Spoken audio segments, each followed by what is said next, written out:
The fish slams into my face again. I go down hard, hitting the deck of Gangplank's ship. Pig iron cuffs dig into my wrists. I'm hauled back upright and forced to kneel alongside TF. Not that my legs would hold me if this pox-ridden mob made me stand. The massive slab-muscled bastard that hit me swims in and out of focus. Come on now, son, I slur. You're doing it all wrong. I don't see the next one coming. There's just an explosion of pain and I'm back on the deck. Once again, I'm lifted up and forced to kneel. I spit out blood and teeth. Then I grin.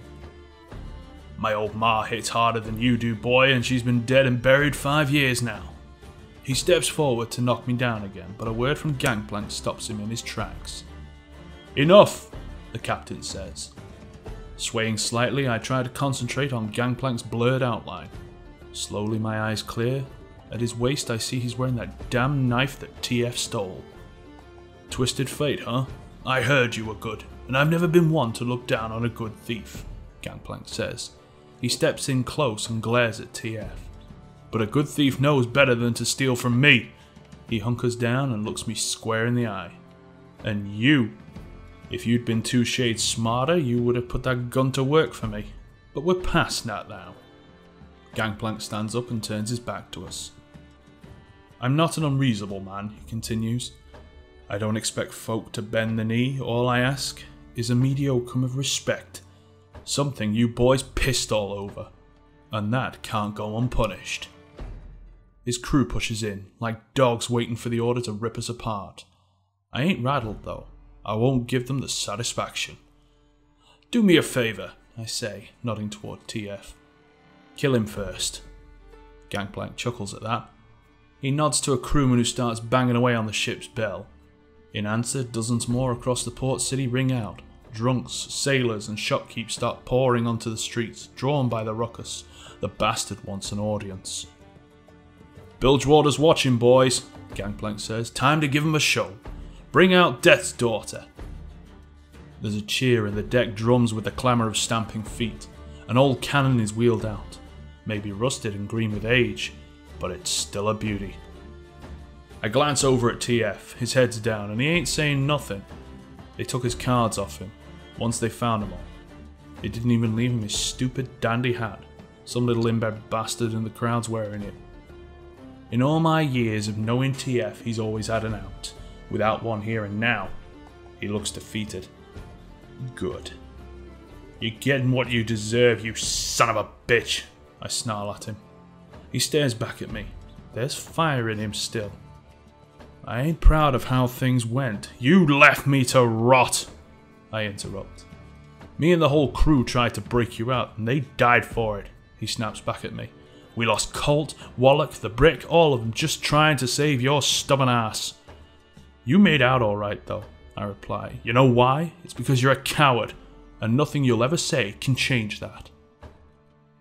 My words hit him like a punch in the guts. He doesn't argue. The last glimmer of fight in him goes and his shoulders slump. He's done. I don't think even TF is this good an actor. My anger fades. I feel tired suddenly. Tired and old. Everything went to hell and maybe we're both to blame, he says. I wasn't lying though. We tried to get you out. Doesn't matter. You'll believe what you want anyway. It takes a moment for that to sink in. It takes a moment longer to realise that I believe him. Damn me, he's right. I do things my way. Always have. Whenever I pushed it too far, he had my back. He was always the one with the out. But I didn't listen to him that day, and I haven't since. And now, I've killed us both. Suddenly TF and I are yanked to our feet and dragged toward the cannon. Gangplank pats its muzzle like it's a prized hound. The Death's Daughter's done well by me, he says. I've been wanting to give her a proper send-off. A heavy chain is dragged forward and sailors begin looping it around the cannon. I see now how this is going to pan out. TF and I are shoved back to back and the same chain is run around our legs and through our manacles. A padlock snaps shut, binding us to the chain. A boarding gate in the ship's bulwark slides open and the cannons rolled into place in the gap. The wharfs and docks of Bilgewater are now packed with Gawkers here to see the show. Gangplank rests the heel of his boot on the cannon. "Well, I can't get us out of this one," TF says over his shoulder.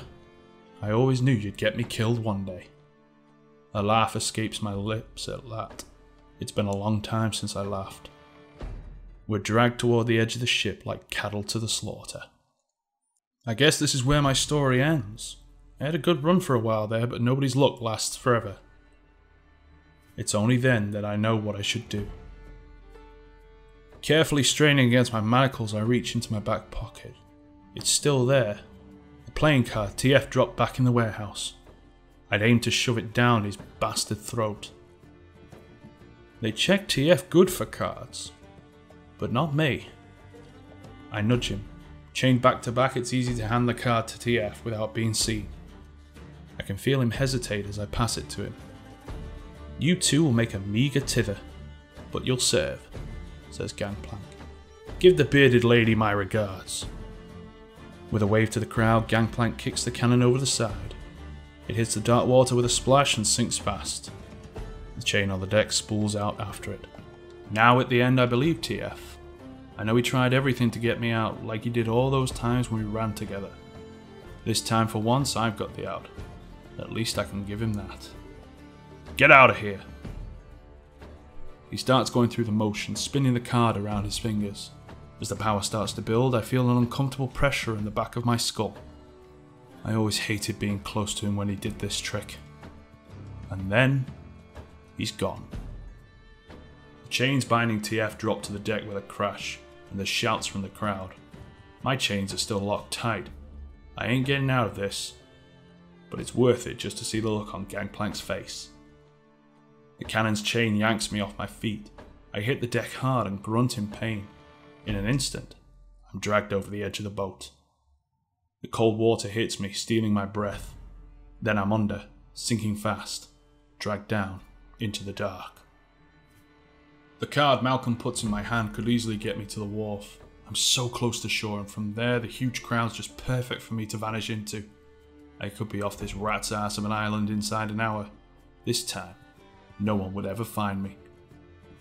Then all I can see in my mind is his pissed off face disappearing into the depths. Son of a bitch. I can't leave him, not after last time. There's no running away from this, I know where to go.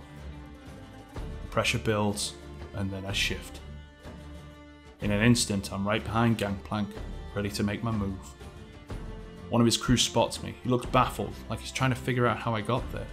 While he thinks about it, I punch him square in the face. He collapses into a crowd of bewildered deckhands. They all turn on me with cutlasses drawn. Gangplank leads the attack, slashing straight at my throat. But I'm faster. In one deft move, I slide underneath the arcing steel and lift Gangplank's prized silver dagger from his belt.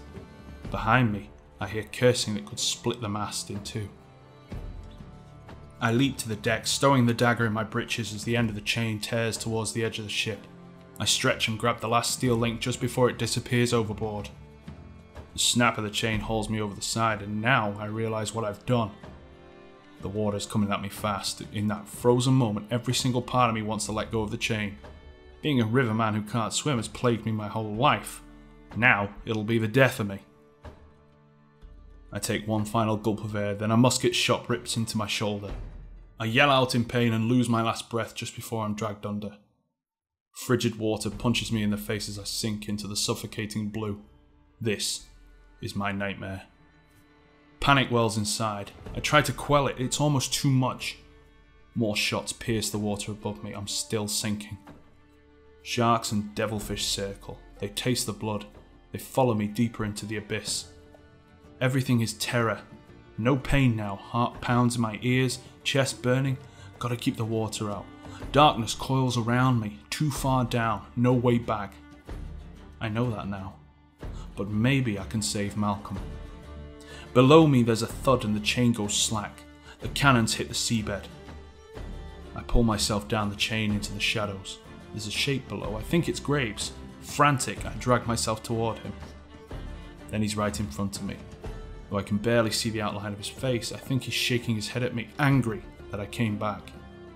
I'm growing faint, my arm is numb and my skull is being crushed. Letting go of the chain, I pull the dagger from my waist. My hand trembles. I fumble in the darkness. By some miracle I find the lock on Graves' cuffs. I work the blade to coax it open like I have 1,000 locks before, but my hands won't stop shaking. Even Graves must be terrified. His lungs have to be giving out by now. The lock isn't budging. What would Malcolm do? I twist the dagger. No finesse, nothing but force. Something gives. I think I cut my hand. The dagger is falling into the abyss. There it goes. Is it glowing? Above me, bright red, red and orange everywhere. It's beautiful. So this is what it's like to die. I laugh. Water rushes in. It's peaceful. Miss Fortune stared across the harbour from the deck of her ship, the Siren. Flames reflected in her eyes as she absorbed the full level of destruction she had wrought. All that remained of Gangplank's ship was the burning wreckage. The crew had been killed in the detonation, drowned in the chaos, or claimed by the swarming razorfish. It had been glorious, an immense ball of rolling fire that had lit up the night like a new sun. Half the city had witnessed it. Gangplank himself had seen to that, as she knew he would. He had to parade Twisted Fate and Graves in front of Bilgewater. He had to remind everyone why no one should cross him. To Gangplank, people were just tools used to maintain control. So she'd use that to kill him. Shouts and tolling bells echoed across the port city. Word would be spreading like wildfire. Gangplank is dead. The corners of her lips curled into a smile. Tonight was merely the endgame, hiring TF, tipping off Graves, all just to distract Gangplank. It had taken years to exact her revenge. Miss Fortune's smile faded. From the moment he had stormed into her family's workshop, his face hidden behind a red bandana, she had been preparing herself for this moment.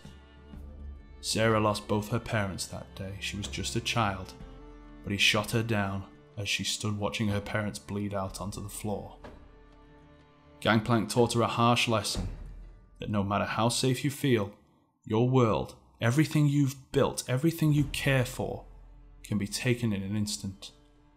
Gangplank's one mistake was not making sure she was dead. Her anger and her hate had sustained her through that first cold, painful night, and every night since. For 15 years she had scraped together everything she needed, waiting until she wasn't even a memory to him, for him to drop his guard and get comfortable in the life he'd built. Only then would he be truly able to lose everything. Only then would he know what it felt like to lose his home, to lose his world. She should have been feeling exultant, but she just felt empty. Joining her at the gunwale, Raffen jolted Sarah from a reverie. "He's gone," he said. "It's over." "No," replied Miss Fortune. "Not yet." She turned from the harbour, casting her gaze across Bilgewater. Sarah had hoped that killing him would kill her hate, but all she had done was unleash it. For the first time since that day, she felt truly powerful. "This is just the beginning," she said. "I want everyone loyal to him to be brought to answer. I want the heads of his lieutenants mounted on my wall. Burn every boarding house, tavern and warehouse that bears his mark, and I want his corpse." Raffen was shaken. He'd heard words like that before, but never from her. "I've thought a lot about the ways I'd want to go out. Chained up like a dog at the bottom of the ocean? That one never crossed my mind. Lucky for me, TF manages to pop the lock on my shackles just before he drops the dagger. I scramble out of the chains, thirsty for breath. I turn towards TF. Poor bastard's not moving. I twist my hand around his collar and start kicking towards the surface. As we go up, suddenly everything lights up bright red. A shockwave knocks me ass over ears. Chunks of iron sink past us. A cannon plunges by. Then a charred hunk of rudder. Bodies too. A face covered in tattoos stares in shock at me. The severed head then slowly disappears into the darkness beneath us. I swim fast and my lungs set to bust. An age later I'm at the surface, coughing up salt water and gasping for air. But it's damn near unbreathable. Smoke chokes me and claws at my eyes. I've seen things burn in my time, but never like this. Looks like someone set the whole world on fire. Damn me, I hear myself mutter. Gangplank's ship is gone. Bits of smoking debris are scattered all across the bay. Fiery islands of wood collapse all around, hissing as they go under.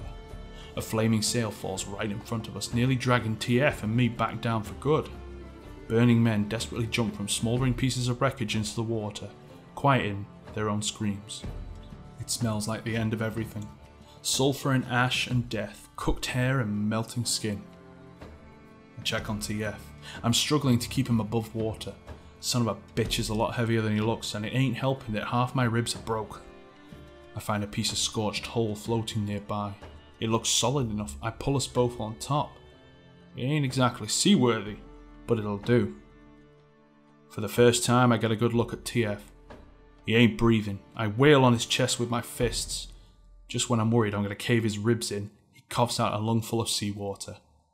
I slump and shake my head again as he slowly comes to his senses. You stupid son of a bitch, what did you come back for? It takes him a minute to answer. Thought I'd try it your way, he mutters, slurring his words. Seeing what a stubborn ass felt like, he hacks up more water. Feels awful. Razorfish and even meaner sea critters are starting to gather round us. I ain't about to be anything's chow. I pull my feet away from the edge. A mangled crewman bobs to the surface, grab him for our raft. I plant my foot in his face and shove him off. A fat tentacle wraps around his neck and drags him back under. Now the fish have something else to keep them busy. Before they run out of fresh meat, I break off a plank from our raft and use it to paddle us away from the feeding frenzy. I pull at the water for what seems like hours. My arms are heavy and hurting, but I know better than to stop. Once I've put some distance between us and the massacre, I'll collapse onto my back. I'm spent like an empty shotgun shell as I look out over the bay. It's stained red with the blood of Gangplank and his crew. Not a survivor in sight. How am I still breathing? Maybe I'm the luckiest man on Runeterra, or maybe TF's carrying enough good fortune for the both of us. I see a body floating by, holding something looking familiar. It's Gangplank's little inbred bastard still clutching TF's hat. I take it off him and toss it to TF. He ain't even a little surprised, like he always knew he'd get it back. Now we just need to find your gun, he says. What? You itching to go back down there? I say, pointing to the deep. TF turns a funny shade of green. We ain't got the time. Whoever did this, they left Bilgewater without a boss, I tell him. It's gonna get ugly here. Fast. You're telling me you can live without your gun? He asks. Maybe not, I say. But I know a really good gunsmith in Piltover. Piltover, he says, lost in thought. A lot of money flowing through there right now, I say. TF figures hard for a moment. Not sure about having you as a partner again.